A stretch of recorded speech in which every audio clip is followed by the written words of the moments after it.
అనేకులు పైకి వందనాలు చెప్పుకుంటారు, కానీ వాళ్ళ యొక్క జీవితాల్లో, హృదయాల్లో సమానత్వం కనపడదు. అసమానతలు ఉంటాయి. దేవుని స్తోత్రం కలుగును గాక. ఈ లోకములో అసమానతలు ఉన్నాయి. ఉదాహరణకు అమెరికా దేశంలో చూసుకుంటే ఈరోజు కూడా చాలా చోట్ల ఏంటో తెలుసా, ప్రజల్లో తెల్లవాళ్ళు నల్లవాళ్ళని, నల్లవాళ్ళు వచ్చేసి వేరే జాతి వాళ్ళు, ఆఫ్రికా దేశానికి సంబంధించిన వాళ్ళు సుమారుగా ఒక 300 సంవత్సరాల నుండి అమెరికా దేశాల్లో స్థిరపడిపోయారు. అంటే స్థిరపడి బానిసలుగా వచ్చి, బానిసలుగా అమ్మబడి అమెరికా దేశంలో స్థిరపడ్డారు. అమెరికా దేశంలో ఉన్నటువంటి వాళ్ళే, తెల్లవాళ్లే వాళ్ళని బానిసలుగా చేసుకున్నారు. కాలక్రమేణా వాళ్ళకి స్వతంత్రం వచ్చేసింది, స్వేచ్ఛ కలిగింది. అయితే ఈరోజు కూడా నల్లవాళ్ళ మీద దాడులు జరుగుతూనే ఉంటున్నాయి. అంటే అప్పుడుతో పోలిస్తే ఇప్పుడు చాలా తగ్గింది, కానీ అసమానతలు సమాజంలో ఉన్నాయి. భారతదేశంలో కూడా మనం చూస్తే ప్రియులారా, ఉన్నత కులస్తులని, వేరే కులస్తులని అసమానతలు ఉన్నాయి. మచ్చుకి ఒక ఉదాహరణ చెప్తాను నేను మీకు. 2 చేతులు దేవుని ఒకసారి స్తోత్రం చెప్తారా? బిగ్గర చెప్తారా? నోరు తెరిచి హల్లెలూయా. అందరూ కూడా సంతోషం చెప్తారా? హల్లెలూయా. పిల్లరా, ఒక వ్యక్తి ఉన్నాడు. ఆ వ్యక్తి యవ్వన కాలంలోనే ఎలాగున్నాడంటే, వాళ్ళ నాన్నగారికి 2 కుమారులు. ఈయన చిన్నోడు. పెద్దోడిని బాగా చదివించాలనుకుంటే చదవలేదు. సరే చిన్నోడిని చదివిద్దాం అనుకునేసరికి 9-10వ తరగతి వయసు వచ్చేసరికి ఆర్ఎస్ఎస్కి, హిందూ సంస్థకి ఆకర్షింపబడ్డాడు. వాళ్ళు ఏం నేర్పిస్తూ ఉంటారంటే, మనము ఏంటంటే తెలుసా, దేశభక్తి అని నేర్పిస్తూ ఉంటాడు. దేశభక్తి అని నేర్పిస్తూ ఉండి ఆ ధర్నాలు, ఈ ధర్నాలు, అవి ఇవి ఏదో చేస్తూ వాళ్ళ నాన్న చెప్తా ఉన్నాడు. ఈయనేమో తక్కువ కులం అన్నమాట. వాళ్ళల్లో చేరిపోయాడు. దేశభక్తి అని తిరుగుతూ ఉన్నాడు. వాళ్ళ నాన్నగారు చెప్పారు, అరే అది పైకే కనబడే మాటరా, లోపల వేరు, వాళ్ళ సిద్ధాంతాలు వేరు అని చెప్పాడు. చెప్తే వినలా. దీంట్లో చేరితేనే దేశభక్తి ఉంటుందని చేసి తిరిగాడంట. చాలా కాలం తిరిగాడు. ఆ సంవత్సరం ఏమైందనంటే, వాళ్ళ ఊరికి వస్తున్నారు ఆర్ఎస్ఎస్ సంబంధించిన పెద్దలు. వాళ్ళ ఊరికి వస్తే నేను అన్నాడు, ఈరోజు భోజనము నేనే సిద్ధం చేస్తాను మా ఇంట్లో అన్నంట. వాళ్ళు సరేనన్నంట. వాళ్ళ నాన్న చెప్పాడంట, పోయి నీకు తెలియదురా, నీకు చెప్తే అర్థం కావట్లేదు, వాళ్ళు తినరు మన ఇళ్ళల్లో, తినరు వాళ్ళ ఇల్లు అని అంటే కూడా, లేదు అలాంటి వాళ్ళు కాదు, ఇది కాదు, ఇంకోటి మనకు డబ్బు వేస్ట్ రా అనవసరంగా అని చెప్పినా వినలా. ఆ రోజు అక్కడ ఆ ఊర్లో కార్యక్రమం అయిపోయింది. భోజనం టయానికి రమ్మంటే వాళ్ళు అన్నారు, లాస్ట్లోకి వచ్చిన తర్వాత, బ్రదర్ సారీ క్షమించు, ఏమనుకోవద్దు, మనలో కొంతమంది స్వామీజీలు ఉన్నారు కదా, వాళ్ళకు కొన్ని నిష్టలు ఉంటాయి, ఇళ్లలోకి వచ్చి వాళ్ళు తినరు. అయితే ఒక పని చేయి, అవి తీసుకొచ్చివు, మేము ఊరు బయటికి వెళ్ళిపోయిన తర్వాత పొలాల్లో పోయి తింటామని అన్నారు. అతను ఇంటికి పోయి చెప్పాడు వాళ్ళ నాన్నకి, తినర్రా, నా మాటినరా, చెప్పాను కదా అంటే, లేదు బయటికి వెళ్ళి ఖచ్చితంగా తింటారంట, నిష్టలు ఉన్నాయంట, నియమాలు ఉన్నాయంట అని అంటే, సరైన చేసి మరలా పార్సెల్స్, క్యారేజీలు ప్యాక్ చేసి ఇస్తే అవి పట్టుకున్నారు, ఇచ్చారు. వాళ్ళకి ఇస్తే వాళ్ళు తీసుకెళ్ళిపోయారు. సాయంత్రానికి వాళ్ళ నాన్న, వాళ్ళ ఫ్రెండ్ వచ్చాడు. అతని ఫ్రెండ్, దేవుని స్తోత్రం కలుగును గాక, హల్లెలూయా. ఫ్రెండ్ వచ్చేసి అన్నాడు, అరే నువ్వు ఇచ్చేవు ఆడ బయట, ఊరి బయట పొలాల్లో చీలల్లో కుక్కలు తింటున్నాయి, మొత్తం పడేసి ఉన్నాయి అన్నట్టు. ఎందుకు జరుగుతుంది, నువ్వే వచ్చి చూడన్నాడు. వచ్చి చూస్తే అక్కడ అన్నీ కూడా పాత్రలు అనేవి బయట కింద పడేస్తున్నాయి. చాలా బాధ వేసింది. ఇప్పుడు ఇలా చిందరవందరగా పడిపోయిందా, అట్లా పెడితే అట్లా.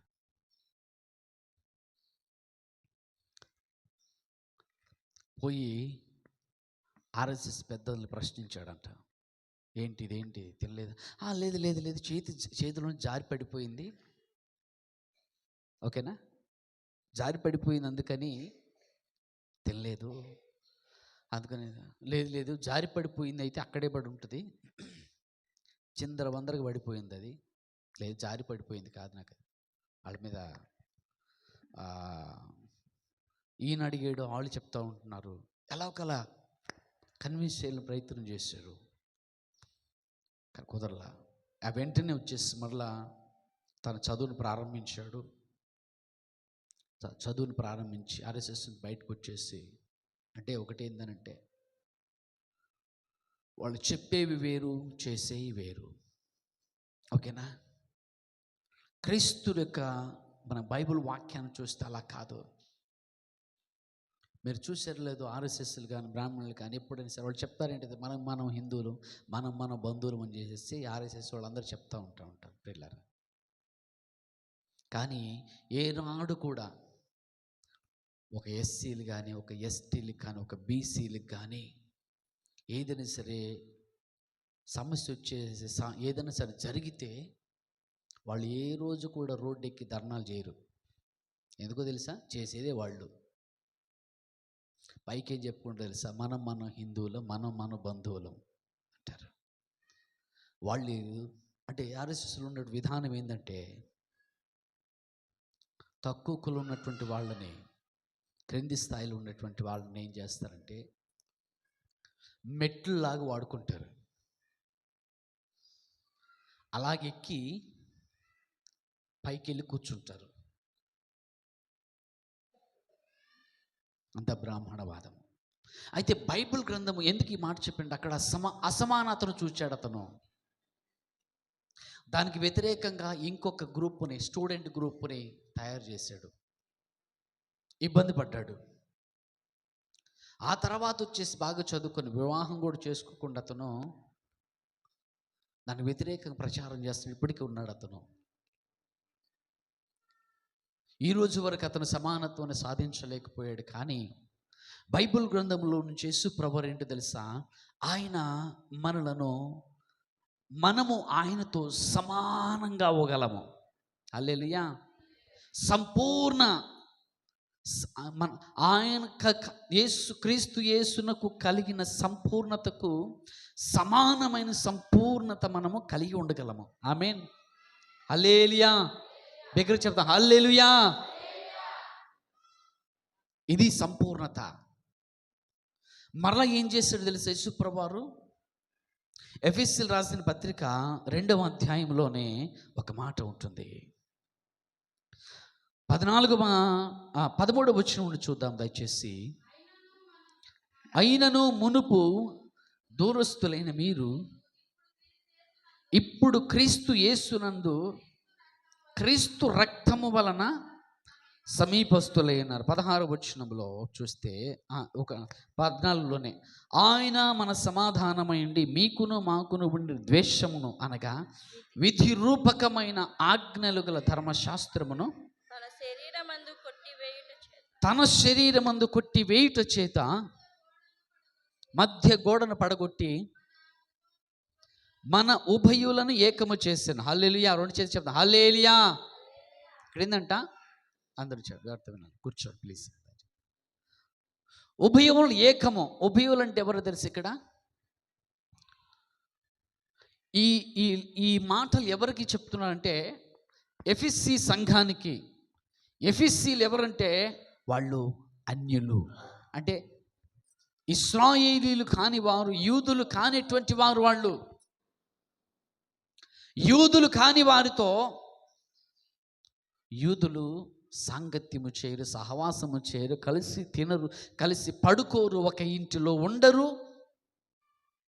ఏది కూడా పంచుకోరు వాళ్ళు. కానీ ఇక్కడ ఏమంటున్నాడు తెలుసా? పౌలు గారు అంటున్నారు, అయ్యా మునుపు దూరస్తులం, ఒకప్పుడు పూర్వము నేను క్రీస్తుని అంగీకరించక ముందు ఎలాగుండేవాడు అంటే దూరంగా ఉండేవాడు అని అంటున్నాడు పౌలు గారు. ఎవరికి? అన్ని లేనిటువంటి వాళ్ళకి. క్రీస్తుని ఎరిగిన తర్వాత క్రీస్తు ఏమి నేర్పించాడంటే, యూదుడైనా అన్యుడైనా క్రీస్తునందు ఏమైనారు? ఏకము. ఉభయులను ఏం చేశారు? ఏకం చేసి. ఏం చేశారు చెప్పండి? ఉభయులను ఏం చేశాడు యేసయ్య? ఏకం చేశాడు. హల్లెలూయా. బిగ్గర చెప్పండి, చేతి చెప్పండి, హల్లెలూయా, హల్లెలూయా. ఆయనకి అది భేదాభిప్రాయాలు ఏం లేవు ఆయనకి. మనము న్యాయాధిపతుల గ్రంథము తీద్దాము దయచేసి.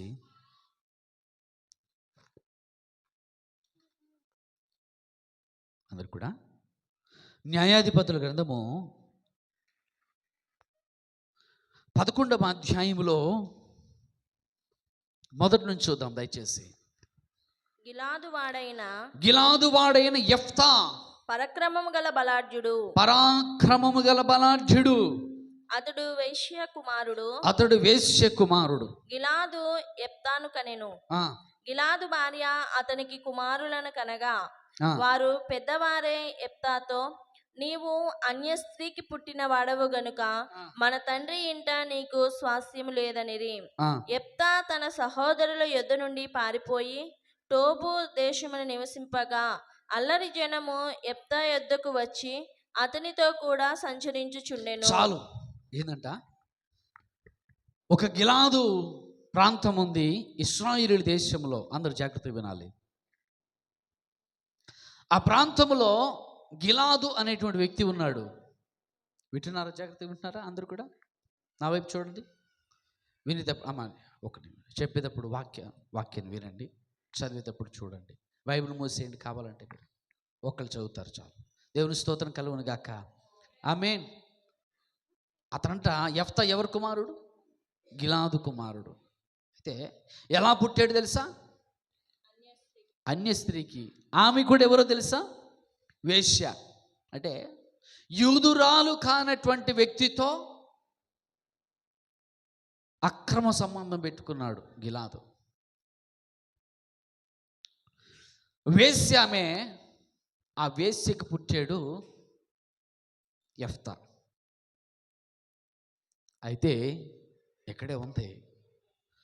తర్వాత యెఫ్తా గిలాదు కూడా కుమారులు ఉన్నారు. ఈ యెఫ్తా కూడా పెద్దోడయ్యాడు. పెద్దోడైపోయే టయానికి చివరికి ఏమన్నారు తెలుసా? ఇక్కడ వాటాలు వచ్చినాయి. ఏంటి? ఆస్తి పంపకాలు వచ్చినాయి. ఆస్తి పంపకాలు వచ్చేటప్పటికి ఏమన్నారంటే, రేయ్ నువ్వు వేశ్యకు పుట్టినోడివి అంటే వాళ్ళకి మనసులో ఉంది ఆ మాట. అనుకున్న వాళ్ళు ఏమంటున్నారు తెలుసా? నువ్వు అన్య స్త్రీకి పుట్టినోడివి, నీకు అసలు మాకు సంబంధం లేదు, నీకు అసలుగా స్వాస్థ్యం లేదు. ఏం లేదు? స్వాస్థ్యం ఏంటంటే ఆస్తిలో భాగం లేదు నీకు, వెళ్ళిపో అంటే. బహుశా అప్పుడు దాకా వాడుకున్నారు. అప్పుడు దాకా యెఫ్తా ఏంటో, యెఫ్తా బలం ఏంటో వాళ్ళకి తెలుసు. యెఫ్తా ఎలాంటి తెలివి కలిగినోడో తెలుసు సహోదరులకి. యెఫ్తా యొక్క తెలివితేటలను వాడుకున్నారు, యెఫ్తా యొక్క బలాన్ని వాడుకున్నారు. బహుశా ఏలుండి తెలుసా? ఎవరైనా సమస్య ఉంటే కూడా యెఫ్తా ముందుండేవాడు, ముందుండి నిలబడేవాడు. అయితే అంతా బాగా వాడుకున్నాడు. చివరికి ఆస్తి పంపకాల దగ్గరకు వచ్చేసరికి ఏది? తండ్రి ఇంట్లో నీకు ముందుకు వచ్చి ముందుకు కమ్ యవనస్తులు మీరు కూడా హరిత వాళ్ళ ముందుకు వచ్చి, అరే వాటా లేదన్నారు. ఆస్తి పంపకాలకు దగ్గరకు వచ్చేసరికి ముందుకు వచ్చిండు అన్న. దేవుని స్తోత్రం కలుగును గాక. ఆమె రెండు చేతి స్తోత్రం చెప్పి హల్లెలూయా. ఎంత బాధపడ్డాడు. వెళ్ళిపోయాడు. వెళ్ళిపోయి ఎక్కడికి వెళ్ళిపోయాడు తెలుసా? వాగ్దాన దేశంలో నుండి వెళ్ళిపోయి టోబు దేశంలోకి వెళ్ళిపోయి అన్యుల దేశంలో ఎవరితో నివసిస్తున్నాడో తెలుసా? ఇక అల్లరి మోకలతో. ఎవరితో? యెఫ్తా దగ్గరకు వచ్చి, యెఫ్తా వెళ్ళేసరికి యెఫ్తా దగ్గరకంట అల్లరి మోకలు వచ్చి చేరారు. దేవుని స్తోత్రం కలుగును గాక. విశేషం ఏంటంటే అల్లరి వాళ్ళు వీళ్ళు వచ్చేసి నీ దగ్గరికి వచ్చేస్తే వాళ్ళు నీకులాగా మారాలి, నువ్వు వాళ్ళకిలాగా మారకూడదు. వింటున్నారా? ఎంతమందికి అర్థమైంది? అల్లరి వాళ్ళు ఉన్నారా? అపవిత్రులు ఉన్నారా? పాపములు జీవించే వాళ్ళు ఉన్నారా? అయితే నువ్వు వాళ్ళ ఇంటి చుట్టూ తిరగకూడదు. మొచ్చట్లకని ఆటికని ఈటికని అటు ఇటు కాదు తిరగాల్సింది. వాళ్ళు నీ దగ్గరకు రావాలి. అయితే ఈ అల్లరి మోకలు వచ్చేసేసి యెఫ్తా దగ్గరకు వచ్చారు, కానీ యెఫ్తా వాళ్ళ దగ్గరికి వెళ్ళాల.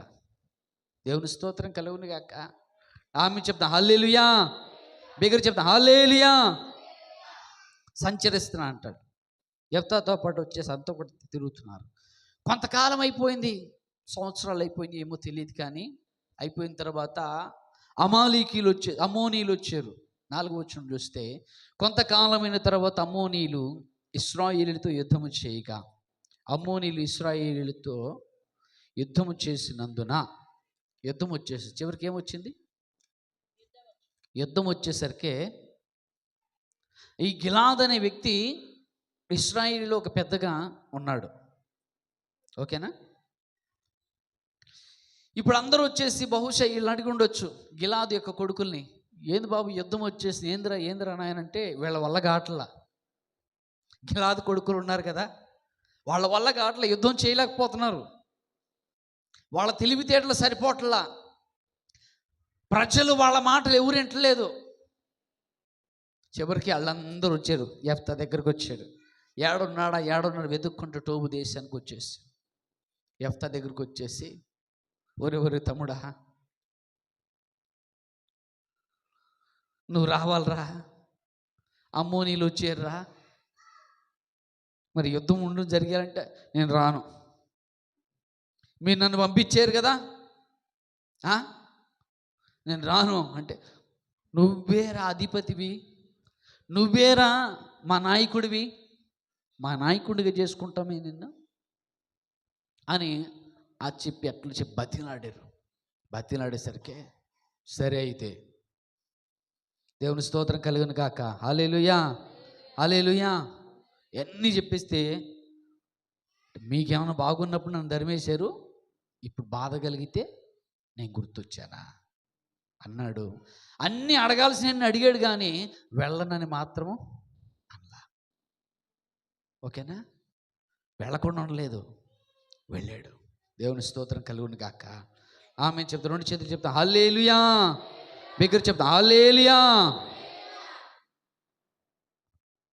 అలాగా చివరికేంటో తెలుసా?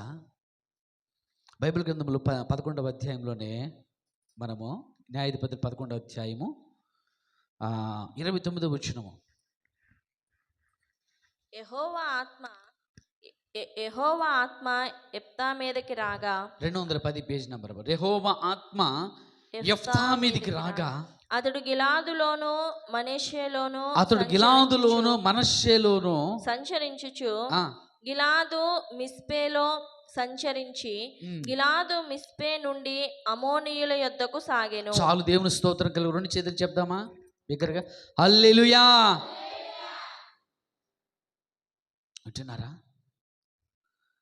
దేవునికి తెలీదా యెఫ్తా వేశ్య కొడుకని? తెలీదా? వింటున్నారా? ఎక్కడే వింటున్నారా? జాగ్రత్తగా వినండి దేవుని వాక్యాన్ని. దేవునికి తెలీదా యెఫ్తా అన్య స్త్రీకి పుట్టినోడని? తెలుసు. కానీ యెఫ్తా దేవుని సన్నిధిలో వచ్చిన వెంటనే ఏంటో తెలుసా? యెహోవా ఆత్మ యెఫ్తా మీదికి రాగా సమానంగా చూచాడా లేదా? హల్లెలూయా. అన్య స్త్రీకి పుట్టినోడు అని చేసేసి పరిశుద్ధాత్ముడు తోసేసాడా? లేదు. అంటే ఎలాంటి వ్యక్తి అయినా సరే ఆయన సన్నిధిలోకి వచ్చేసి, ప్రభువా నన్ను వాడుకోయ్యా, అయ్యా నా జీవితాన్ని చేతిలో పెడుతున్నాను. ఒకవేళ నీ పుట్టుక కూడా, ఎవరి పుట్టుకైనా సరే ఎలాగున్నా కూడా, పుట్టుక ఎలా ఉన్నా కూడా, ఎవరికి పుట్టినా కూడా, ప్రభువా నీ చేతిలో నన్ను వాడుకోయానంటే, ఆయన సన్నిధిలో ఉంటే, సమర్పణ చేసుకుంటే, దేవుని చేతిలో పడితే ఖచ్చితంగా ఏంటో తెలుసా?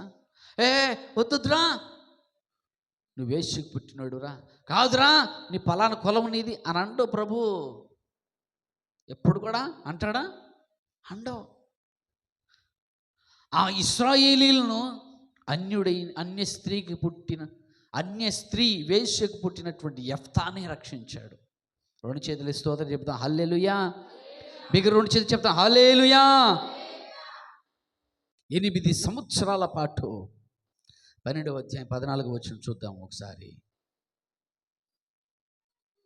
అతనికి 40 మంది కుమారులను 30 మంది మనవళ్ళను ఉండిరి. వారు 70 గాడిద పిల్లల నెక్కి తిరుగుచువారు.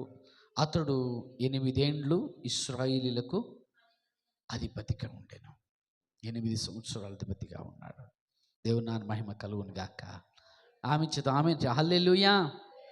దేవుడు ఎలాంటి వాడంటే, మన జీవితాన్ని ఎలా ఉందని చూస్తాడు. నువ్వు ఎక్కడ ఉంటున్నావని చూడడు, నువ్వు ఏ ఇంటిలో ఉంటున్నావని చూడడు. ఆయన నీ వ్యక్తిత్వము, నీ పరిశుద్ధత, నీ సమర్పణ కలిగి ఉన్నావు లేదా, పరిశుద్ధంగా జీవిస్తుందా లేదా, నా మీద ఆధారపడిందా లేదా, నా మీద ఆనుకున్నాడా లేదా, విశ్వాసము కలిగి ఉన్నాడా లేదా, ఇవి మాత్రమే ఆయన చూసేది. దేవుని స్తోత్రం కలుగును గాక. ఆమేన్, హల్లెలూయా. ఇతను అరంగు ఉన్నాడా, ఎత్తు ఉన్నాడా, పొడవు ఉన్నాడా, చదువుకున్నాడా, చదువుకోలేడా, జ్ఞానం కలిగిందా అని కాదు చూసేది. ఆయన విశ్వాసము కలిగి ఉన్నదా లేదా, పరిశుద్ధంగా జీవిస్తున్నాడా లేదా, నా పైన ఆధారపడ్డాడా లేదా, ఇవే ప్రభు చూచేది. దేవుని నామమునకు మహిమ. హల్లెలూయా. రెండు చేతులు హల్లెలూయా. చివరికంట అక్కడ ఆయన ఏం చేశాడు తెలుసా? 32వ వచనములో చూస్తే, అప్పుడు యెఫ్తా 11:32, అప్పుడు యెఫ్తా అమ్మోనీయులతో యుద్ధము చేయుటకు సాగిపోయినప్పుడు అతని చేతికి వారిని అప్పగించెను. యెహోవా వారి చేతికి వారిని అప్పగించెను గనుక అతడు వారిని అనగా అరోయేరు మొదలుకొని మిన్నీతుకు వచ్చు వరకు, అబేల్ కేరా మీము వరకును 20 పట్టణముల వారిని నిశ్శేషముగా హతము చేసెను. అట్లు అమ్మోనీయులు ఇశ్రాయేలీల ఎదుట నిలవకుండా అణిచివేయబడిరి.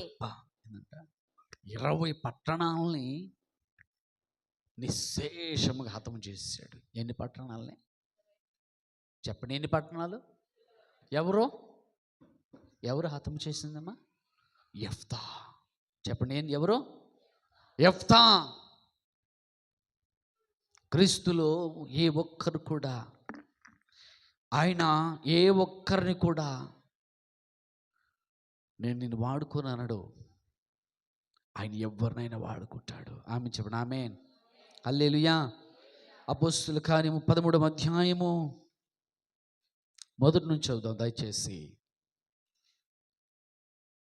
అపోస్తలుల కార్యము 13వ అధ్యాయము మొదటి నుంచి.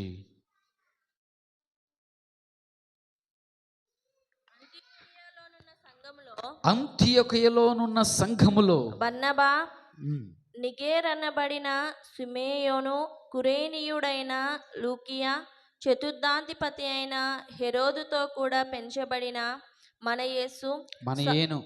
మనయేను, సౌలు అను ప్రవక్తలను బోధకులను ఉండిరి. వారు ప్రభువుని సేవించుచు ఉపవాసము చేయుచుండగా పరిశుద్ధాత్మ, నేను బర్నబాను సౌలును పిలిచిన పని కొరకు వారిని నాకు ప్రత్యేకపరచుడని వారితో చెప్పెను. చాలు. దేవుని స్తోత్రం కలుగును గాక. దగ్గర చెప్దామా? రెండు చేతులు చెప్దాం హల్లెలూయా. రెండు చేతులు సంతోషంతో చెప్దాం హల్లెలూయా. ఇక్కడ ఏంటంటే అంతియోకియ అనేటువంటి సంఘం ఉంది. అంతియోకియ అనేటువంటి అదొక పట్టణము. జాగ్రత్త వినండి. అది సముద్ర తీరానికి పక్కనే ఉంటుంది. అంటే అప్పుడు ఏది అక్కడెక్కడుందంటే సిరియా దేశంలో. ఎక్కడుంది? సిరియా దేశంలో ఉంది. ఇప్పుడు ఆ అంతియోకియ అనేటువంటి పట్టణము ఇప్పుడున్న ప్రస్తుతం ఉన్నటువంటి ప్రాంతం ఏంటంటే టర్కీ. ఏం పేరు? టర్కీ దేశంలో దక్షిణాన ఉన్నటువంటి టర్కీలో సముద్రానికి సమీపానే ఆ అంతియోకియ పట్టణం ఇప్పుడు ఉన్నది. అయితే యెరూషలేము నుండి ఈ అంతియోకియ అనే పట్టణానికి ఎంత దూరం తెలుసా? 300 మైళ్ళు. నేను అనుకున్నాను అపోస్తలులు శిష్యులు అక్కడి నుంచి ఇక్కడికి వచ్చి ఉన్నారంటే ఏ 50 కిలోమీటర్లు ఉందో 100 కిలోమీటర్లు ఉందేమో అని అనుకున్నాను. చూస్తే 300 మైళ్ళు అంటే 450 కిలోమీటర్లు. ఎందుకు? ఒక మైలు వచ్చేసేసి 1.5 కిలోమీటర్లు. నేను అనుకున్నాను ఎంత దూరం ఇది. పరిచర్య నిమిత్తము పౌలు గారు బర్నబా ఆ సంఘానికి వెళ్ళిపోయారు అంతే. ఆ సంఘం అక్కడ స్థాపించబడింది. ఆ టర్కీ దేశంలో అంతియోకియ అనే పట్టణం మాత్రమే కాదు, కానీ అంతియోకియ ఆ పట్టణమే ఎందుకు ముఖ్యమైనది అక్కడ అని అంటే అంతియోకియ అనేది అది ఒక సెంటర్గా ఉందన్నమాట, మిడిల్గా ఉంది. వింటున్నారా? జాగ్రత్త వినండి. ఆ అంతియోకియలో ఉన్నటువంటి సంఘము రెండవ సంఘము. అక్కడ మొదటి సంఘము యెరూషలేములో ఏర్పడింది. ఎక్కడ ఏర్పడింది? యెరూషలేములో ఏర్పడింది. రెండవదిగా అంత పెద్ద సంఘం వచ్చేసి అంతియోకియలో ఏర్పడింది. చాలా పెద్దది. యెరూషలేము సంఘానికి పోటీ పడేంత పెద్దదైంది. ఆ సంఘములో ముఖ్యమైనటువంటి వాళ్ళు ఎవరో తెలుసా? బర్నబా, మరలా నీగెర్ అనబడిన సిమియోను. ఇక్కడ 5 పేర్లు ఉన్నాయి. బర్నబా, నీగెర్ అనబడిన సిమియోను, కురేనీయుడైన లూకియా 3, చతుర్థాధిపతి అయిన హేరోదుతో కూడా పెంచబడిన మనయేను, సౌలు. 5 మంది ఉన్నారు. సౌలు అను ప్రవక్తలను, బోధకులను ఇంకా ఉన్నారు. బోధకులు కూడా ఉన్నారు. సౌలు అంటే ఈయన పౌలు గారు. ఈయన బర్నబా వచ్చేసి యూదుడు. ఎవరు? ఇశ్రాయేలీయుడు. అయితే రెండో స్థానంలో ఎవరున్నారు తెలుసా? రెండో పేరుగా ఉన్నది నీగెర్ అనబడిన సౌలు గారు కాదు. పౌలు గారు వచ్చేసి చివరిలో ఉంది పేరు, 5వ పేరు. నీగెర్ అనబడిన సిమియోను. నీగెర్ అంటే సిమియోనికి మరొక పేరు అంటే నీగెర్. ఏం పేరు? నీగెర్ అనే పదము లాటిన్ పదము. ఏం పదము? లాటిన్ భాష. అది లాటిన్ భాష అంటే ఇటలీ, రోమీలు ఉన్నారు కదా, రోమన్స్. ఇటలీ దేశం ఉంది. ఇటలీ దేశం అంటే సోనియా గాంధీ తెలుసా? ఎంతమంది తెలుసు సోనియా గాంధీ? తెలీదా మీకు? సోనియా గాంధీ తెలుసా? మరి అట్లా చూస్తారేంది? దేవుని స్తోత్రం, హల్లెలూయా. ఆమెది ఇటలీ దేశమే. ఓకేనా? ఇటలీ దేశం ఆమెది. ఇటలీ యొక్క భాష లాటిన్. మన భాష, దేశ భాష వచ్చేసి ఇప్పుడు హిందీ. మనకి రాష్ట్ర భాష తెలుగులా? ఆడ చూస్తున్నారా మన వైపు సీరియస్గా? నేను కోపంగా ఇంట్లో ఏమన్నా గొడవ చేసుకొని వచ్చారా ఏమన్నా? దేవుని స్తోత్రం, హల్లెలూయా, హల్లెలూయా.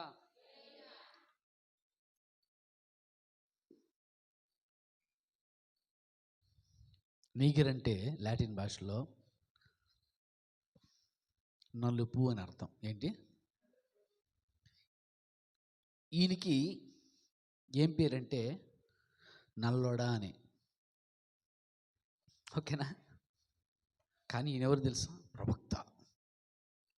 గొప్ప ప్రవక్తలుగా ఉన్నారు ఆయన. ఓకే, అంటే ఆఫ్రికా దేశస్థుడి తను. ఎవరు? ఆఫ్రికా దేశానికి సంబంధించిన వ్యక్తి ఈయన. నల్లగా ఉంటాడు కానీ గొప్ప స్థాయిలో ఉన్నాడు. హల్లెలూయా. అందరు జాగ్రత్త వినండి. రెండో వ్యక్తి కురేనీయుడైన లుకియా. ఈయన కూడా లుకియా కురేన్ అనేటువంటి దేశానికి సంబంధించిన వ్యక్తి. ఈయన దేశము ఎక్కడున్నాడు? ఈయన కురేన్ అనేటువంటిది ఆఫ్రికా ఖండంలో ఉన్నటువంటి ఒక దేశం అంట. వినండి జాగ్రత్తగా. అంటే లుకియా అంటే ఇంగ్లీష్ లుసియస్ అని ఉంటుంది. లుకియా అనేటువంటి పేరు కూడా దేనికి సంబంధించిన వ్యక్తి. అది లాటిన్ పదము. కానీ ఇతను యూదుడే కానీ వేరే దేశానికి వెళ్ళిపోయి ఉంటున్నాడు. ఇట్లాగా బైబిల్ గ్రంథంలో మనం చూస్తే అంతియోకియా దేశంలో రకరకాల దేశాలకు సంబంధించిన వాళ్ళు ఉన్నారు. రకరకాల జాతులకు సంబంధించినటువంటి వాళ్ళు ఉన్నారు. దేవుని నామమున మహిమ కలుగును గాక. దగ్గర చెప్పండి హల్లెలూయా. అయితే వాళ్ళంతా ఉన్నా కానీ వాళ్ళు ఏం చేస్తారు తెలుసా? ఏక మనసుతో ఉపవాసం ఉంటున్నారు. అసలుగా పౌలు గారు ఆయన ఎలాంటి వాడు అంటే చెప్తాను వినండి. వింటున్నారా? అయ్యా బైబిల్ మూసేయండి, వాక్యం వినండి. పౌలు గారు ఎలాంటి వాడు చెప్తాను వినండి. యూదా మత ప్రవిష్టుడు. అన్యులంటే పడదు. అంటే ఇప్పుడు మనకు చెప్పాలంటే బాగా క్యాస్ట్ ఫీలింగ్, కులతత్వం బాగా ఎక్కువ అన్నట్లుగా అక్కడ ఏంటంటే జాతి తత్వం బాగా ఎక్కువ ఆయనకి. అన్యులంటే అస్సలు పడదు. అలాంటి వ్యక్తి రక్తంలో అట్లా ఉండేది. కానీ ఇప్పుడు ఏంటో తెలుసా? ఒకే చోట ఉంటున్నాడు. నల్లోళ్ళతో కలిసి ఉంటున్నాడు, వేరే దేశస్తులతో కలిసి ఉంటున్నాడు, అన్యులతో కలిసి ఉంటున్నాడు. ఆ సంఘంలోనే వాళ్ళతో కలిసి పడుకోవడము, వాళ్ళతో కలిసి దేవుని ఆరాధన చేయడము, వాళ్ళతో కలిసి ఉపవాస ప్రార్థనలో పాల్గొనడము, వాళ్ళతో కలిసి భోజనం చేయడము, వాళ్ళతో కలిసి తిరగడము, వాళ్ళతో కలిసి సువార్త పరిచర్యకి వెళ్ళిపోవటము, అంతా కూడా మిక్స్ అయిపోయింది అంత్యోకయ సంఘము. ఆమేన్. ఇక్కడ చెప్తా ఆమేన్ హల్లెలూయా. అయితే ఇక్కడ కూడా వచ్చేసి అంతా కూడా బాగా అయిపోయింది, అంతా కూడా ఎక్సలెంట్గా ఉంది. ఇదే అంత్యోక సంఘము. ఈ యొక్క కలివిడిగా ఉన్నటువంటి సంఘం, ఒక మంచి ఉద్యోగం వచ్చిన సంఘము. యెరూషలేములో ఉన్నటువంటి ఆది సంఘములో నుండి ఉద్యోగం అనేది అంత్యోక సంఘములోనికి ప్రాకింది. చాలామంది పేర్లు రాయలేదు. ఇంకా చాలా బోధకులు ఉన్నారంట, వాళ్ళ పేర్లు రాయలా. అయితే అందరూ ఉపవాస ప్రార్థనలో ఉంటున్నారు. అందరూ ఒకే చోట ప్రార్థన చేస్తూ ఉత్సాహంగా భక్తులు ఎదుగుతూ ఉంటే లోపు పరిశుద్ధాత్ముడు ఉండి ఏం చేశాడు తెలుసా? నాకు బర్నబా, సౌలు అనేటువంటి వారు, నేను వాళ్ళని పిలుచుకుంటున్నా, వాళ్ళతో నాకు పని ఉంది, వాళ్ళని వేరు చేయండి మీలోంచి అన్నాడు. ఏంటంట? బర్నబాను సౌలు నా పని కోసము వేరు చేయండి అని అన్నాడు. అనేసరికి ప్రత్యేకపరచడం చెప్పేసరికి వాళ్ళందరూ ఏం చేస్తారు? మరలా ఉపవాసం ఉన్నారు. ఈ మాట ఎవరికి చెప్పాడు తెలుసా? పరిశుద్ధాత్ముడు బర్నబాకు చెప్పలేదు, సౌలుకు చెప్పలా. బర్నబా ఎవరు? యూదుడు. బర్నబా ఎవరు? చెప్పండి ఎవరు? అందరూ చెప్పండి. నామమ్మ ఎవరు? బర్నబా యూదుడు. సౌలు యూదుడే. సౌలు కూడా యూదుడే. అంటే ఈ యూదులే ఇక్కడ వీళ్ళ దగ్గర నుంచి ఉద్యోగం వచ్చింది, వీళ్ళ దగ్గర నుంచే, వీళ్ళలోనే యేసుక్రీస్తు పుట్టాడు, సంఘ స్థాపన వీళ్ళ ద్వారా జరిగింది. అయితే చివరికి వీళ్ళను ప్రత్యేకపరుచుకుంటే వీళ్ళకి చెప్పలా. వింటున్నారా? వీళ్ళకి చెప్పకుండా మిగిలిన వాళ్ళకి చెప్పాడు. వాళ్ళు నాకు కావాలి, వాళ్ళని వేరుపరచాను అన్నాడు.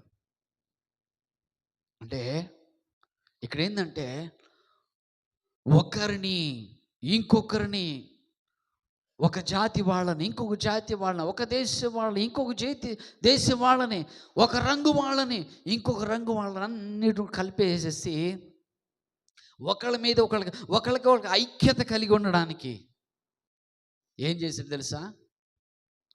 బర్నబాకే చెప్తే బర్నబా గురించి ఏమైపోతాడు తెలుసా? మిగిలిన వాళ్ళ మీద ఆధారపడ్డం, మిగిలిన వాళ్ళని గౌరవించడం. దేవుని స్తోత్రం కలుగును గాక. ఆమేన్, హల్లెలూయా. అందుకని బర్నబాకు చెప్పలా పిలుపు గురించి. సౌలుకు పిలుపు గురించి సౌలుకు చెప్పలేదు. బర్నబా పిలుపు గురించి బర్నబాకు చెప్పలేదు. వేరే వాళ్ళకి చెప్పాడు దేవుడు, పరిశుద్ధాత్ముడు. వాళ్ళు వచ్చేసి పిలిచి, బర్నబా నీకు పిలుపు వచ్చింది, సౌలు నీకు పిలుపు వచ్చింది, పరిశుద్ధాత్ముడు మిమ్మల్ని ప్రత్యేకపరుచుకున్నాడంట, మీరు పరిచర్యకి వెళ్ళాలంట. అవునయ్యా, సరే ఉపవాసం ఉండండి, మీ గురించి మేము ప్రార్థన చేస్తామన్నా. బర్నబా సౌలు ఇద్దరు ఉపవాసం ఉన్నారు, మిగిలిన వాళ్ళు కూడా ఉపవాసం ఉన్నారు. ఉపవాసం ఉండి ప్రార్థన చేసి ఏం చేశారు? ఉపవాసం ఉండి వాళ్ళనిద్దరు నమ్మను వాళ్ళు వచ్చారు. సౌలు బర్నబా వచ్చారు. రాగానే వాళ్ళ ముందు పిలిపించేసి అందరు కలిసేసి, ఈ నీగెరు, ఈ మనయేను, ఓకేనా, ఈ నల్లటి వ్యక్తి, ఈ ఆఫ్రికా వ్యక్తి, వేరే దేశాల వ్యక్తులు, టర్కీ దేశంలో ఉన్నటువంటి సిరియా దేశం, రకరకాలైన బోధకులు, ప్రవక్తలు అందరూ వచ్చి వాళ్ళ మీద చేతులు పెట్టారు. ఏం చేశారు? అందరు వింటున్నారా? చేతులు పెట్టారు. చేతులు పెట్టి ప్రార్థన చేశారు. అంటే పరిశుద్ధాత్ముడు ఈ సౌలుని కానీ బర్నబాను కానీ యూదులైనటువంటి వారిని ఏ స్థితికి తీసుకొచ్చాడు తెలుసా? మీరేం సపరేట్ కాదు, ప్రత్యేకం కాదు. మీరు అభిషేకించబడాలంటే ఆఫ్రికా దేశస్థుడైనటువంటి, అన్యుడైనటువంటి, నల్లటి వ్యక్తుడైనటువంటి ఇతని చేత నువ్వు ప్రార్థన చేయించుకుని అభిషేకం పొంది పరిచర్యకి రా. అర్థమైందా మీకు? ఎలా పెట్టాడు దేవుడు ప్రభు? వీళ్ళ చేత ప్రార్థన చేయించుకుని బయలుదేరేడు పరిచర్యకి. బయలుదేరేటప్పుడు అపోస్తలుల చేత ప్రార్థన చేయించుకుని బయలుదేరలేదు. అర్థమైంది మీకు? అపోస్తలు ఎవరు? యోధులు. అపోస్తలు ఎవరు? అందరూ వింటున్నారా? రెండు చేతులు హల్లెలూయా. నిద్రాత్మ యేసును వెళ్ళిపోవును గాక. ఆమేన్. దగ్గర చెప్పండి ఆమేన్. వెళ్ళిపోవును గాక. వెళ్ళిపో. దేవుని స్తోత్రం కలుగును గాక. యేసు రక్తమే. అంటే నాకు అనిపించి 12 మంది అపోస్తలులు ఉన్నారు అక్కడ. పరిచర్య పిలుపు గురించి 12 మంది యూదులైన అపోస్తలులు ఉన్నారు. వాళ్ళకి చెప్పలేదు పరిశుద్ధాత్ముడు. వీళ్ళకి పిలుపు ఉంది, వీళ్ళు నాకు కావాలనేటువంటి ఆ దర్శనమును గురించి కానీ, ప్రవచనాన్ని గురించి కానీ, వీళ్ళు యెరూషలేములో ఉన్నారు. ప్రారంభంలో ఎక్కడున్నారు? ఎక్కడా? నేను ఎంతకు నోరు చేయించుకుంటాను, మీరు ఎక్కడ ఆలోచన చేస్తున్నారు? మీరు ఎక్కడున్నారు? ప్రారంభంలో అంత్యోక్య సంఘములోనికి రాకముందు వీళ్ళు యెరూషలేములో ఉన్నారు. యెరూషలేములో శిష్యుల దగ్గర ఉన్నారు, అపోస్తలుల దగ్గర. బర్నబా పౌలు గారి కంటే ముందే పరిచర్యలోకి వచ్చాడు. అపోస్తలుల దగ్గర ఉన్నారు. అపోస్తలుల దగ్గర ఉన్నారు. కానీ ఆ అపోస్తలులకి పరిశుద్ధాత్ముడు బయలుపరచలేదు పిలుపు గురించి. దేవుని స్తోత్రం కలుగును గాక. నాకు అదే ఆశ్చర్యము. వీళ్ళు దేవుని చేత మొట్టమొదట అబ్రాహాము సంతానము కదా యూదులు, అబ్రాహాము సంతానము దేవుని చేత పరిశుద్ధాత్ముని చేత మొట్టమొదటి వీళ్ళే భాషల వరాన్ని పొందుకున్నారు. మేడగదులు అద్భుతమైనటువంటి అవకాశాన్ని పొందుకున్నారు వీళ్ళు 120 మంది. ఈ 120 మందిలో ఎవరికి చెప్పలేదు. పౌలు గారు, ఈ సౌలు గారు కూడా సౌలు వచ్చేసి అక్కడే మొట్టమొదట అక్కడే, తర్వాత వెళ్ళింది అక్కడికి వెళ్ళాడు. కానీ అక్కడ కూడా నువ్వు ఇది చెయ్యాలి అన్నటువంటి మాట చెప్పలేదు. దేవుని నామ మహిమ కలుగును గాక. ఎక్కడ చెప్పాడు? అన్ని జాతులన్నీ, దేశాల ప్రజలు, జాతుల ప్రజలందరూ కూడా అంత్యోక్యలో వచ్చేసినప్పుడు, ఉపవాస ప్రార్థన చేసినప్పుడు, ఎప్పుడో తెలుసా, సౌలు వచ్చేసి తన గర్వంగానే అహంకారంగానే నేననే స్వభావం అక్కడికి వచ్చిన తర్వాత చచ్చిపోయింది. నాది పలానా జాతి, నాది పలాంది అన్నటువంటి తత్వం అంతా చచ్చిపోయింది. కలివిడిగా తిరిగిపోయాడు. వాళ్ళతో పాటు తింటున్నాడు, వాళ్ళతో పాటు తాగుతున్నాడు, వాళ్ళతో పాటు పడుకొని నిద్రపోతున్నాడు, వాళ్ళతో పాటు ఉపవాస ప్రార్థన చేస్తున్నాడు. వాళ్ళకి ఏమేమి జరిగినా కానీ వాళ్ళు తినేది వీళ్ళు తింటున్నారు, వీళ్ళు తినేది వాళ్ళు తింటున్నారు. మొత్తం కూడా ఒక కుటుంబంలో కలిసిపోయారు వీళ్ళు. అప్పుడు చెప్పాడు, ఎవరికి ఆయనకి కాదు, ఆ పిలుపు కూడా పూర్వము వెలివేయబడినటువంటి వాళ్ళు వీళ్ళు. ఇప్పుడు కూడా నల్లజాతి వాళ్ళు తక్కువగా చూస్తూ ఉంటారు. ఇప్పుడు ఆఫ్రికా దేశస్తులను చాలా బాగా వాడబడుతున్నారు తెలుసా, చాలా శక్తివంతంగా వాడబడుతున్నారు. రెండు చేతులు స్తోత్రం, హల్లెలూయా. కాబట్టి ఏంటో తెలుసా, ఆయన తన సంఘములో అన్ని రకాలైన ప్రజలను తీసుకుని వచ్చి సమానముగా పనిచేస్తున్నాడు. సమానం, ఒకరి మీద ఒకరు ఆధారపడేటట్లుగా. క్రీస్తులో ఆ సంఘము ఓకేనా, ఎలాగుంది? సమానము. క్రీస్తు యేసులో ఆయన సంఘములో అందరూ కూడా సమానము. నేటి దినాల్లో చూస్తూ ఉంటే ప్రియులారా, కులానికి ఒక సంఘాలు పెట్టుకునేటువంటి పరిస్థితులు ఉన్నాయి కొన్ని చోట్ల. కులానికి ఒక సంఘాలు బహుశా మీకు తెలిసి ఉండకపోవచ్చు, కానీ కొన్ని విన్నాను, నేను కొన్ని చూశాను. ఆ సంఘం వాళ్ళు ఆ సంఘానికి వెళ్ళిపోతూ ఉంటారు, ఆ కులం వాళ్ళు అంతే సంగతిలో. ఓకేనా? అట్లాగా కొంతమంది అయితే తెలుగు సంఘం పెట్టుకుంటారు. కొన్ని దేశాల్లో, ప్రాంతాల్లో పెట్టుకున్నట్టు ఉన్నారు. అందరు జాగ్రత్తగా వినాలి, వాక్యాన్ని వినాలి. కానీ క్రీస్తు యేసులో తెలుసా, ఏంటో తెలుసా, సమానము. అందరూ కూడా క్రీస్తులు ఏమై ఉన్నారు? అందరూ చెప్పండి, క్రీస్తులో అందరూ కూడా సమానము. దేవుని స్తోత్రం కలుగును గాక. బిగ్గర చెప్తా ఆమేన్, హల్లెలూయా. సంఘములోనికి వచ్చిన తర్వాత వాళ్ళు ఎలాంటి వాళ్ళైనా, చదువు తక్కువ ఉన్నా, చదువు ఎక్కువ ఉన్నా, మంచి ఏదైనా తలాంతులు ఉన్నా కానీ అందరూ కూడా సమానము. పరిశుద్ధాత్ముడు ఏంటో తెలుసా, ఆయన చేతుల్లో పడితే అందరిని కూడా ప్రేమతో చూసుకుంటాడు. సమానంగా చూసేటువంటి తత్వం కలిగినటువంటి వాడు ఆయన. ఆమె దేవుని స్తోత్రం కలుగును గాక. ఆమె చేత ఆమేన్, హల్లెలూయా. అయితే సంఘం అంతా కూడా ఇలాగ ప్రభువుని సేవించాలి. వాళ్ళందరూ చూసారు. 2వ వచనం చూడండి, 13వ అధ్యాయం 2వ వచనము.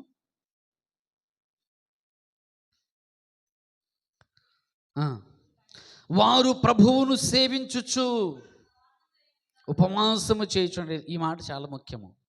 వాళ్ళు ఎవరికి వాడు కాదు, అందరూ ప్రభువుని సేవిస్తున్నారు, ఉపవాసం చేస్తున్నారు. ఏం చేస్తారు? అందరూ ప్రభువుని సేవిస్తున్నారు, ఉపవాసం చేస్తున్నారు. ఆమె చేత ఆమేన్, హల్లెలూయా. నువ్వు కూడా ఏంటో తెలుసా, నువ్వు ఎలాంటి వ్యక్తివైనా, ఏది ఎలా ఉన్నా కూడా ఏంటో తెలుసా, క్రీస్తులో మనమందరము కూడా ఆయన రక్తము చేత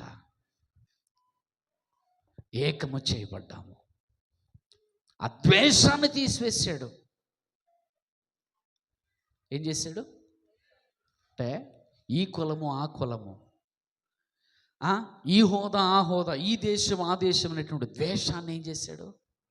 ప్రభు తీశాడు. పరిశుద్ధాత్ముడు ఎప్పుడు ఎలా ఉంటాడో తెలుసా? ఆయనని ఆశ్రయించేటువంటి, ఆయనని అడిగేటువంటి వాళ్ళకి ఆయన అలా ఆ వ్యక్తి ఎవరైనా కానీ వాడుకోవడానికి ఇష్టపడతాడు. ఆమేన్ చెప్తా. ఆమేన్, ఆమేన్, హల్లెలూయా.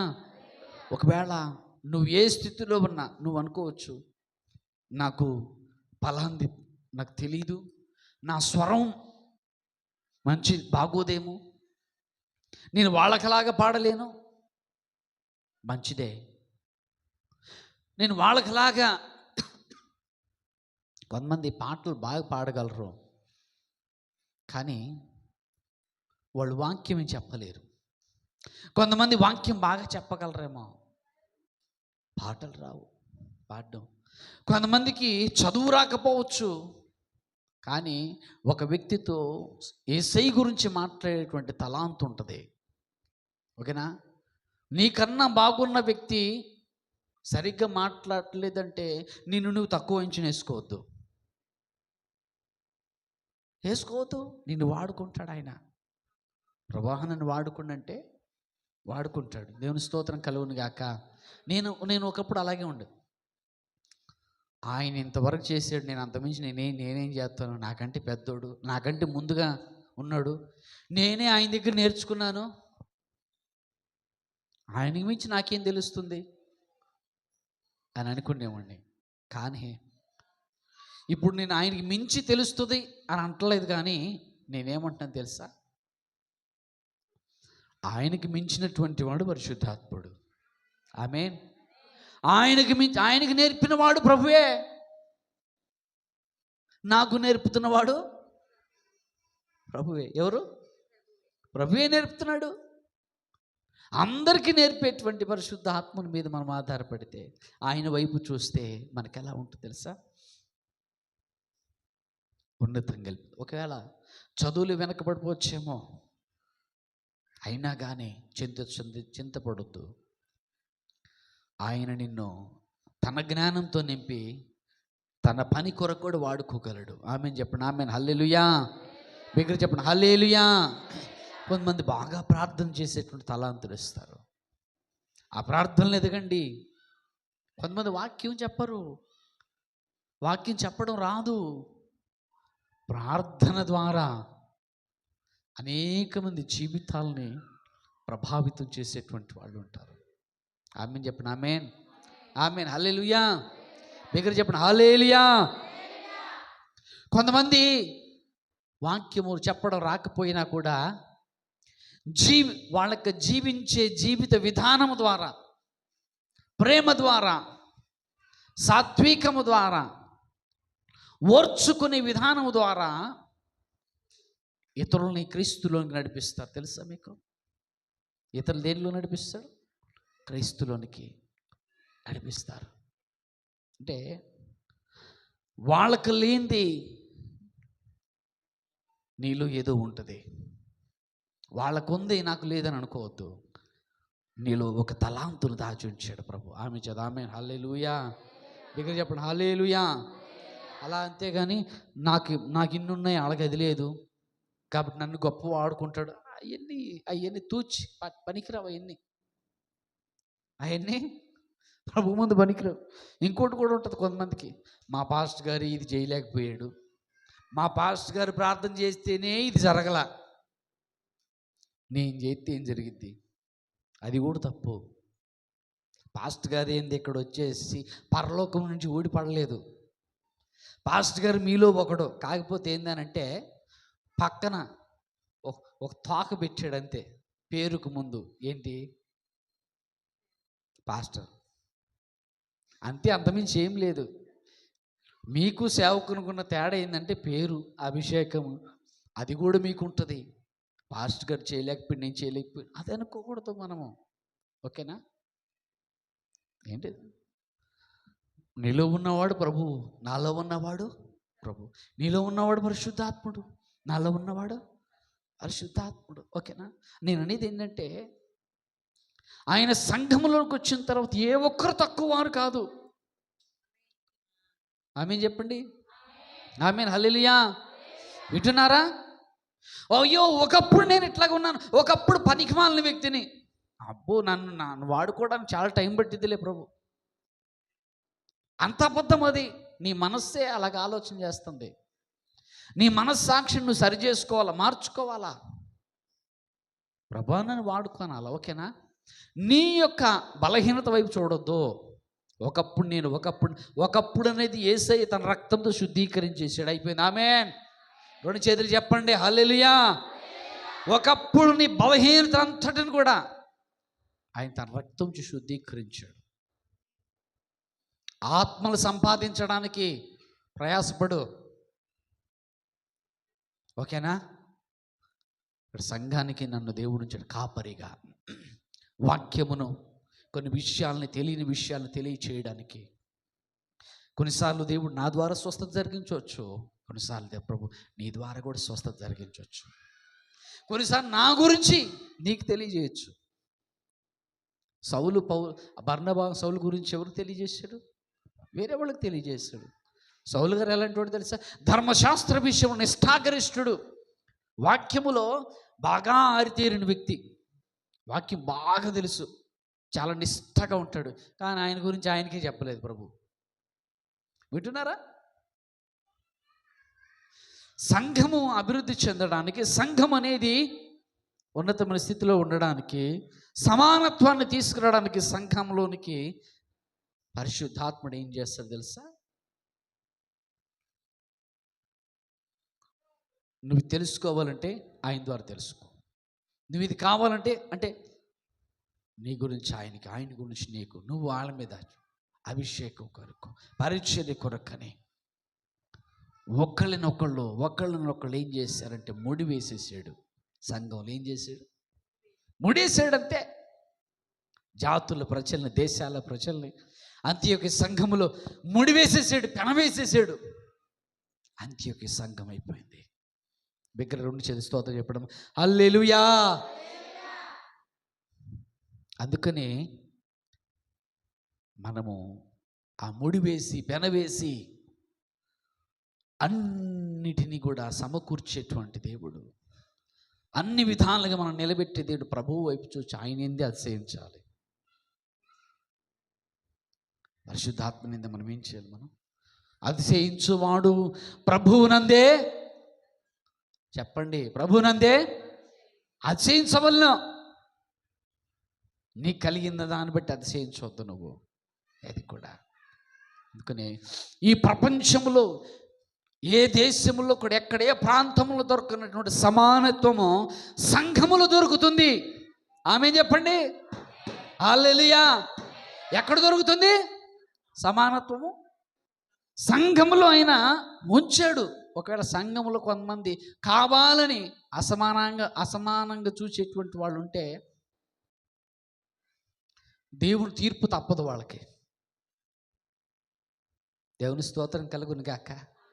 సేవకుడు చూసిన, అబ్బో వాళ్ళు గొప్పోళ్ళు, అబ్బో వీళ్ళు అలాంటోళ్ళు, వీళ్ళు ఉన్నతమైన వాళ్ళు, వీళ్ళు అలాంటోళ్ళు, అవన్నీ సంఘంలో చెల్లవు. అంత మెలేసి, ముడేసి, పెనేసి శుద్ధాత్ముడు సంఘాన్ని నిలబెడతాడు. ఆ విధంగా దేవుని స్తోత్రం కలుగును గాక. అదే పరిపూర్ణమైన సంఘము. ఏంటది? పరిపూర్ణమైన సంఘం. అది దేవుని నామ మహిమ కలుగును గాక. ఆ పరిపూర్ణమైన సంఘమే. ఆ సంఘములో అపోస్తులు ఉన్నారు, ఆ సంఘములో ప్రవక్తలు ఉన్నారు, ఆ సంఘములో బోధకులు ఉన్నారు, ఆ సంఘములో వచ్చేసి కాపరులు ఉన్నారు, ఆ సంఘములో సువార్థికులు ఉన్నారు, ఉపదేశకులు ఉన్నారు. పరిపూర్ణులు చేసి ఎవరికి ప్రవచనం ఇస్తారో, ఎవరిని ప్రవక్తలుగా చేస్తారో ఆయనకే తెలుసు. ఎవరిని ప్రవక్తలకు చేయాలని తెలుసు. బాగా సమానత్వం ఇచ్చేటువంటి వాడు ఆయన. ఆమేన్. రెండు చేతులు చెప్తాం హల్లెలూయా. ప్రభు వైపు చూస్తావా? నీ బలహీనత వైపు చూస్తావా? ప్రభు వైపే చూస్తావా? లేకపోతే వాళ్ళకన్నా నేను తక్కువ ఉండలే అని అనుకుంటావా? వాళ్ళకన్నా నా తక్కువ కులంలే అని అనుకుంటావా? నువ్వెవరు చూడు తెలుసా? రాజులైన యాజక సమూహం. నువ్వు రాజులుగా పిలిచాడు నిన్ను, యాజకులుగా పిలిచాడు నిన్ను ప్రభువు. దేవుని బిడ్డలారా, ఆయన పిలుపు ఉంది చూశారు మీరు. పరిశుద్ధమైన పిలుపుతో పిలిచాడు మనల్ని. ఎలాంటి పిలుపుతో? పరిశుద్ధమైన పిలుపుతో పిలిచాడు. కాబట్టి నీవు క్రీస్తులో, ఆ క్రీస్తు కట్టిన సంఘములో నువ్వు ఒక సమానత్వాన్ని పొందుకోగలవు. ఈ లోకములో ఏ మతములో కానీ, ఏ కులములో కానీ, లేకపోతే ఏ రాజ్యాంగములో కానీ సమానత్వం దొరకలేదా? క్రీస్తు యేసు సంఘములో సమానత్వం అనేది ఉన్నది. ఆమేన్ చెప్పండి. ఆమేన్, ఆమేన్, హల్లెలూయా. ఇక్కడ ఈ సంఘములో, క్రీస్తు యేసు యొక్క సార్వత్రిక సంఘములో అంతా కూడా సమానమే. ఏ భేదాభిప్రాయాలు లేవు. అందరూ కూడా సమానము. దేవుని స్తోత్రం కలుగును గాక. ఆయన దృష్టిలో అంతా కూడా నువ్వు సమానము. ఏకం చేసి పెట్టాడు, పెనవేశాడు ఆయన. కాబట్టి ప్రియులారా, మనమందరూ కూడా నీ బలహీనత వైపు చూడదు, వాళ్ళ వైపు చూడద్దు, వీళ్ళ వైపు చూడద్దు, ప్రభు వైపు చూడు. మోకరించండి దయచేసి, ప్రభు వైపు చూడండి.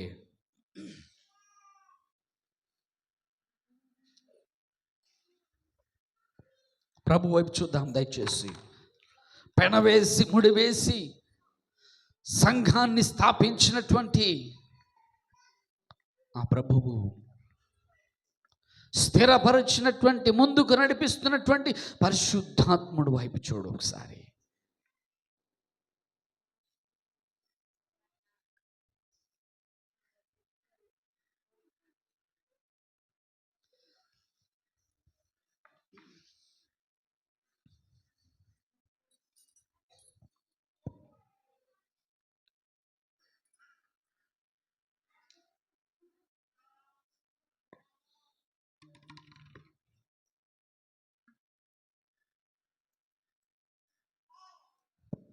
ప్రార్థన చేద్దాం. ప్రభువా, అయా నన్ను వాడుకోండి, నీ సంఘములో నన్ను ఒక పాత్రగా చేసుకుని వాడుకోండి.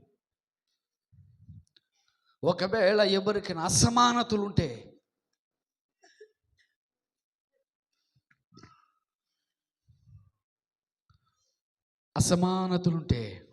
అన్నిటిని విడిచిపెట్టి, ఈ సమానత్వం ఎక్కడ దొరకదో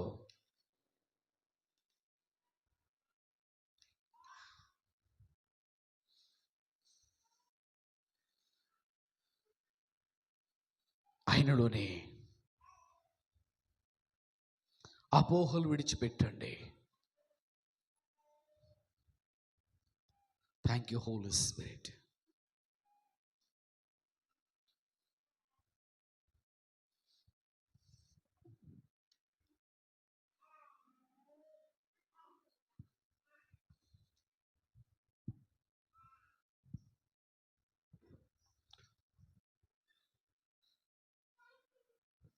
థ్యాంక్ యూ హోలీ స్పిరిట్. ఆ సంఘములో ఉన్నట్టు ఉపవాస ప్రార్థన అనుభవము నీలో ఉండాలి. అటువంటి అనుభవంలోనికి నువ్వు రావాలి. Thank you Holy Spirit. పరిశుద్ధాత్మ దేవా,